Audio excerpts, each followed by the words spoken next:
आप देख रहे हैं देश खबर 24 और वक्त है खबरों का। रीवा के पनवार थाना क्षेत्र में लापता युवक की तालाब में लाश मिलने के बाद जमकर आक्रोश व्याप्त है। मृतक के परिजनों ने युवक का अपहरण कर उसकी हत्या किए जाने का आरोप लगाया है।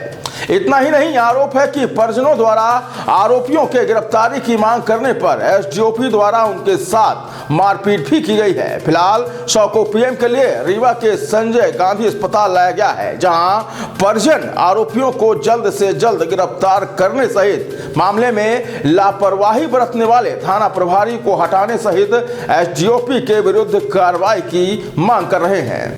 क्या लगता है आपको हत्या हुई है और ये कब हुई और कैसे हुई, क्यों हुई? ये देखिए, पनवार थाना क्षेत्र का प्रकरण है और 23 तारीख को परिजनों के द्वारा बताया जा रहा है कि बालक का अपहरण हुआ और गांव के ही कुछ लोगों के ऊपर इनको शंका थी और इन्होंने पुलिस में बाकायदा जाके बयान दर्ज कराया, रिपोर्ट भी दर्ज कराई कि इनके द्वारा अपहरण किया गया है।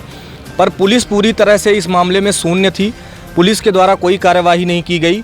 यहाँ तक कि एसडीओपी डीपी सिंह जी द्वारा मृतक के परिजनों के साथ मारपीट की गई है, जो कि बहुत ही निंदनीय कृत्य है। और पुलिस प्रशासन के द्वारा ऐसे मौके पर कि उनके परिजनों की उनके परिवार के सदस्य की हत्या होती है और परिजनों के साथ पुलिस द्वारा ऐसी विभत्स घटना कि उनके साथ मारपीट करना बहुत ही शर्मनाक है। और जैसा कि परिजनों के द्वारा बताया गया कि इन्होंने आईजी साहब और एसपी साहब सबको ज्ञापन दिया, तो पुलिस इस पूरे प्रकरण में पूरी तरह से शून्य थी। तो मैं अखिल भारतीय ब्राह्मण समाज का जिलाध्यक्ष हूँ, आशीष तिवारी सिब्बू मेरा नाम है।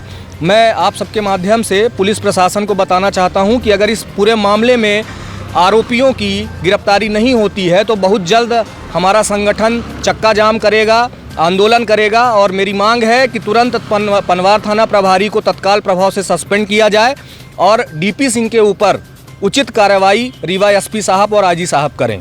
अगर ऐसा नहीं होता है तो 1-2 दिन के अंदर हम लोग आंदोलन करेंगे।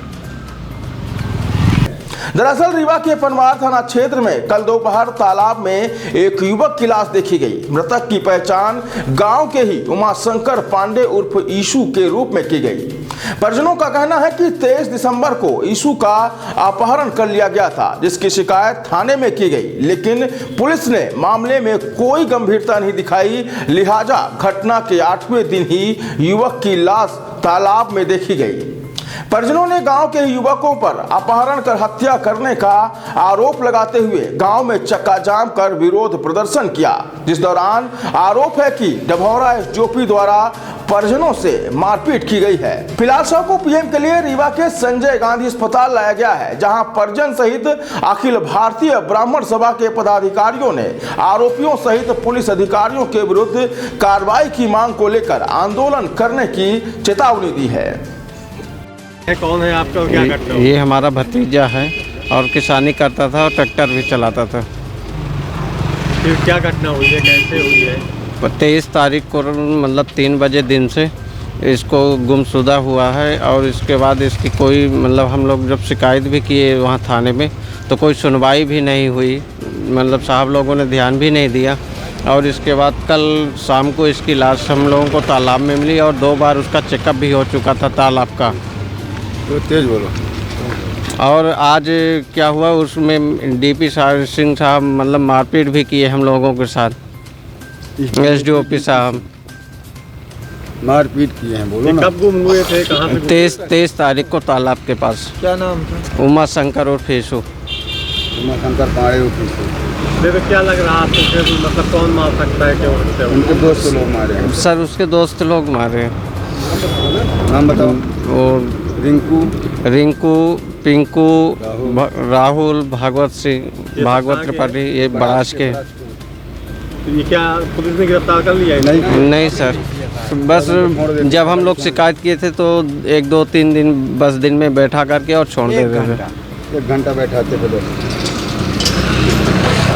आपका क्या नाम है? हमारा नाम अंजनी पाठक है। मृतक कौन है आपके? ये हमारा भतीजा है।